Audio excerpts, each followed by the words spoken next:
Eu sou uma pessoa muito mais dos antigos. Os carros até à década de 40, ainda 50, são os carros que me dizem efetivamente mais. São carros que eu sinto que têm alma. E então, quando são tão originais, digamos, mexe muito comigo. Este, o Rolls que eu tenho, é um carro que está praticamente original. E eu, sempre que eu conduzo, penso as histórias que este carro viveu. O que se passou com este carro, as viagens que ele fez, isso mexe imensamente comigo.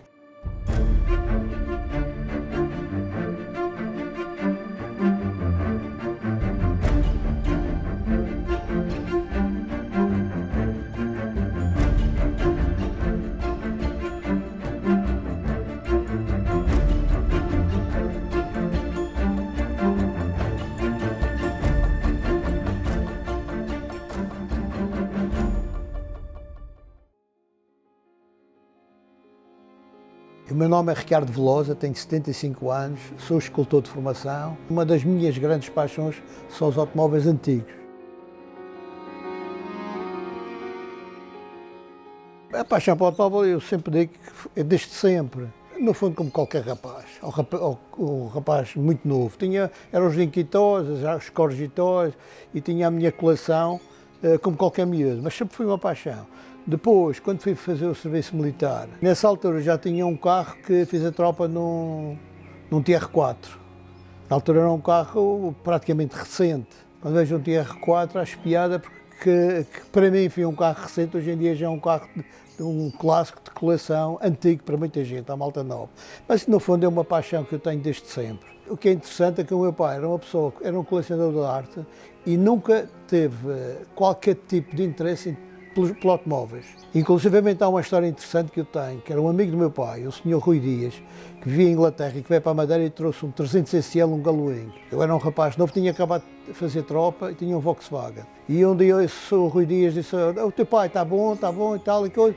E um dia encontrou o meu pai e disse, pá, compra um carro ao rapaz, que ele anda sempre à volta do carro a olhar para o carro. E o meu pai disse, Deus me livre de dar uma porcaria daquelas, que era um 300 SL Galoing. Esse carro depois foi vendido para o continente e depois saí para Londres outra vez. Portanto, vejam lá as histórias que acontecem. Um 300 SL Galoing que ia ser vendido por 60 contos na altura. Nunca comprei um automóvel por comprar, pelo menos nos últimos anos. Eu fiz a minha vida durante anos, a época era outra, a gasolina não tinha o custo que tem hoje em dia. Fiz a minha vida num Rover, por exemplo. Depois tive um Triumph Stag V8 que fazia a minha vida normal. Eu dava aulas e ia com V8, que era uma coisa hoje em dia impensável. Teve um MG também muito interessante, um 1300, com uma modificação de motor Speedwell.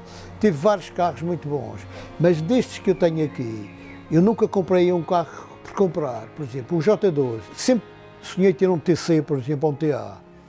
Um dia um amigo meu disse, pá, compra o J2 porque é menos vulgar. E eu comprei o J2, portanto foi um carro que, de certa maneira, eu sempre teve na minha cabeça. Os carros que eu tenho hoje em dia foram carros que eu sempre desejei ter. O é um carro que penso que toda a gente sonha em ter um Jaguar um dia.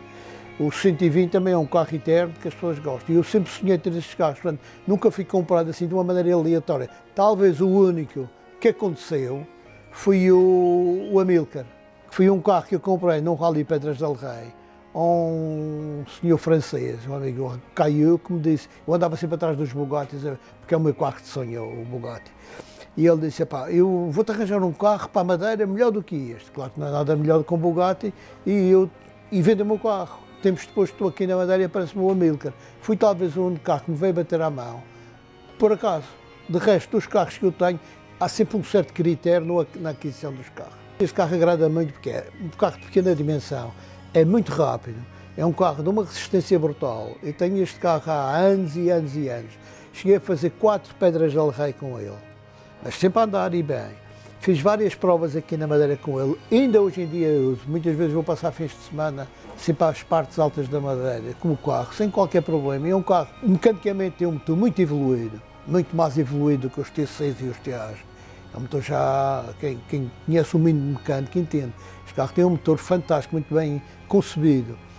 E para além disso, que é o que talvez me desinteresse, esteticamente acho que é um carro quase perfeito. É muito bem desenhado, todo ele, muito bem equilibrado a nível de desenho. É o que me agrada neste carro. O Rolls Royce foi um sonho que eu sempre tive, foi ter um Rolls Royce. É evidente que eu queria um Rolls Royce que tivesse uma dimensão capaz, à escala da Madeira, porque nós temos uma escala própria. É evidente que um Phantom não é uma coisa de sonho, mas para já os preços são impraticáveis. E depois são carros enormes. Este carro apareceu, estava na mão de um amigo meu do continente, e um dia à conversa com ele, estava interessado em vender o carro. Eu tinha um carro que não me interessava assim muito, que era um XK 150, lindíssimo o carro, muito bom, mas tinha um problema, tinha o volante, que para mim era problema, para muita gente não, mas para mim era um problema, tinha o volante do lado direito. E um dia quis-me desfazer do carro, e o valor que me davam pelo carro era ridículo, só pelo facto de ter o volante do lado direito. Eu entrei em contacto com ele, chegámos a um acordo e eu troquei, trouxe-o para Lisboa, o carro não andava. O carro não andava, e para chegar a Lisboa foi um drama. E como estou habituado aos carros, aqui na Madeira é uma realidade, temos que ter os carros mecanicamente muito bons.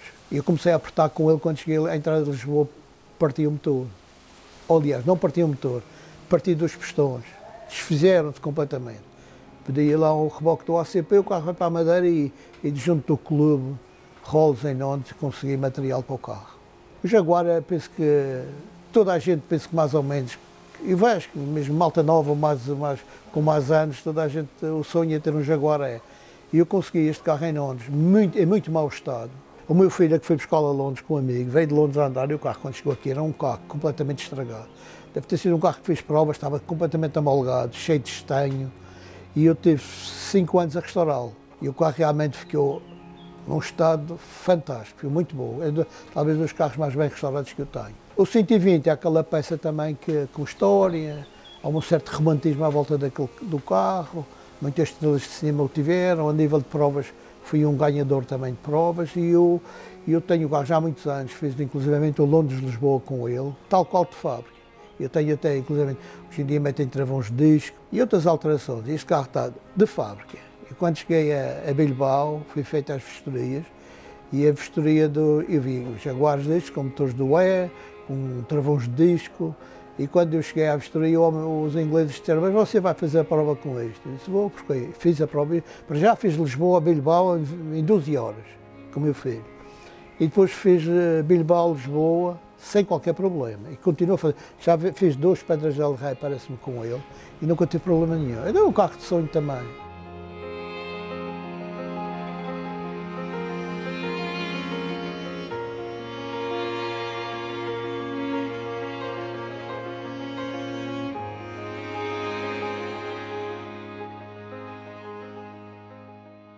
Foi um sonho que eu sempre tive desde muito jovem, era fazer um carro.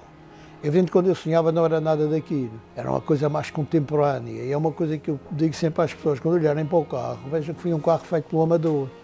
Eu sou escultor e fiz de certa maneira com a prata da casa, e se tivesse possibilidade de ter uma oficina muito bem equipada, e também porque estou por dentro do design automóvel, tinha feito, de certeza, uma coisa muito mais contemporânea, muito mais ao século XXI, uma coisa muito bem desenhada, com grandes aerodinâmicas. Eu tenho uma pequena oficina com um material muito rudimentar que eu uso para fazer os meus trabalhos e fiz um carro com um desenho meu, mas pensando também nas ferramentas que eu tenho, que, como disse, são ferramentas relativamente rudimentares. E depois fiz o carro baseando muito nos special ingleses.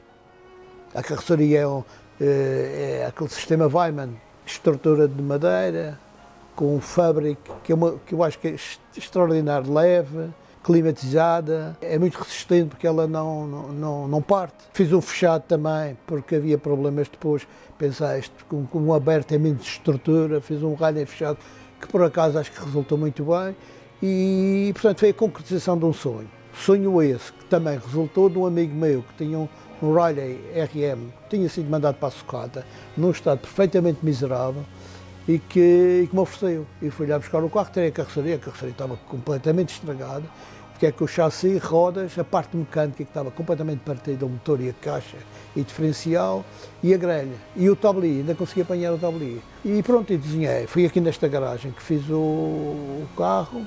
Houve um falhanço ao princípio, porque o chassi era do RM, que era um saloon, era muito grande, e não havia maneira de fazer uma coisa capaz. E então, entrei em contacto com amigos meus ingleses ligados à mecânica automóvel, mecânicos, engenheiro mecânico, e eles disseram, pá, corta aqui, corta acolá e tal, e eu retirei do carro cerca de 1,20 m de comprimento e 700 kg de peso. O carro tinha um motor relativamente pequeno, é um motor de Haier de 4 cilindros, 1500, e anda muito bem porque tornou-se muito leve. E está feito e foi um sonho concretizado.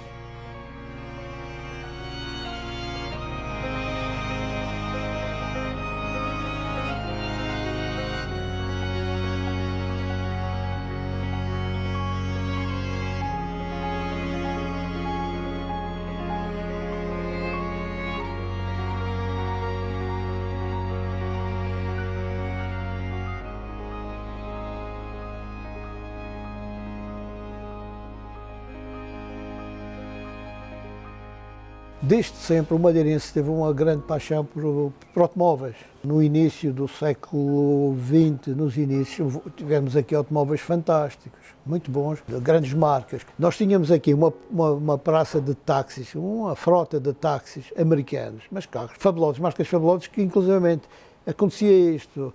Os barcos chegavam ao porto, iam para o táxi, davam uma volta pela ilha, e quando chegava o próprio cliente comprava o táxi, metia no barco e levava. Foi uma sangria brutal. Para além disso, os velhos trocadeiros também fartaram-se de partir e de estragar automóveis e motas espetaculares. Portanto, se me perguntam, eu conheço um pedacinho a história da Madeira, até pela profissão que tenho, se me perguntam por que razão é que o madeirense tem esta... Eu não sei, há qualquer coisa que vive na alma do madeirense. A gente vê os ralis, a volta a ele, é impressionante a quantidade de gente. É uma festa da Madeira, é uma paixão que realmente vive em nós. Temos estradas fabulosas, com subidas e descidas, às vezes a subida é um pouco mais forte, mas que nos dá um prazer enorme. E a Madeira realmente é uma ilha muito bonita. E nós, num simples passeio de carro de uma hora, vemos paisagens fabulosas. Eu digo sempre, quem tem um carro, não falo nos clássicos, é outra coisa, um carro antigo, usa as estradas secundárias, não me vá para as vias rápidas. Por exemplo, eu vivo no Funchal, eu a 10 minutos do centro onde vivo, tenho estradas fabulosas para passear. Agora, há uma coisa que nós temos aqui, que no continente é diferente. Nós temos uma orografia muito complicada. E os carros aqui, para conseguirmos tirar o rendimento deles, têm que estar mecanicamente perfeitos. Não podemos brincar. Um carro que vem de Inglaterra para cá, normalmente chega aqui e tem pequenos problemas de aquecimento, problemas vários. Portanto, mecanicamente o carro tem que estar muito bom e usar as estradas secundárias. Eu digo sempre que hoje em dia não há carros com defeitos, são perfeitos, um carro mesmo barato, dos mais vulgares, dos mais populares, são sempre belíssimas mecânicas, não há defeitos. Anos atrás não, é isso que diz. Os carros, até alguns deles eram os próprios engenheiros que os concebiam, não havia a imagem do designer. O designer não existia. Quando comecei a dar aulas na universidade a nível das artes, ainda nessa altura não havia, o designer não havia, falava-se assim ao longe no designer, confundia-se com desenho, que não é a mesma coisa como se sabe. Neste momento apareceram os designers, agora neste momento os designers estão agarrados ao computador e os carros surgem assim. E depois a globalização teve um problema, também foi complicado. A globalização tornou muito automóvel, tirando as grandes marcas, muito iguais.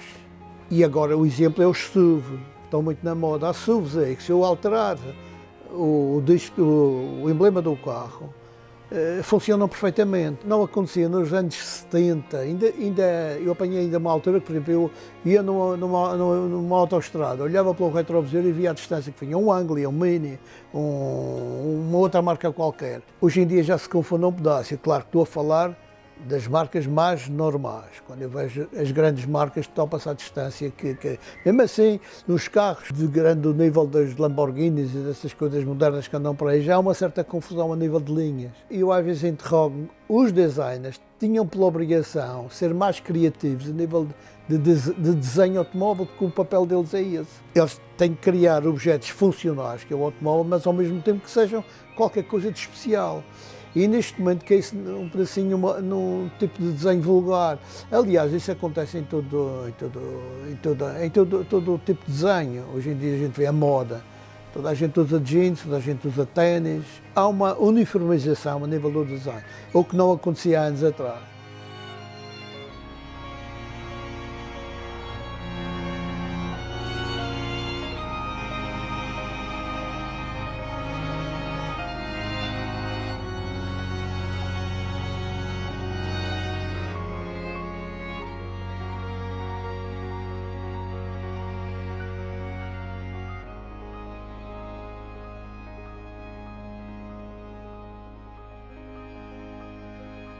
Eu digo sempre que sou um acumulador. Eu gosto muito de ter coisas, dá-me prazer, mas não sou colecionador, Deus me livre. Sou uma pessoa que gosta de carros e que fui comprando ao longo dos tempos e que uso os carros com muita frequência. Eu uso os carros e não me dou por mal, porque eu estou com 75 anos e se tivesse metido os carros na garagem para polir, hoje em dia estava com 75 anos e os carros novos na garagem tinham usado os carros.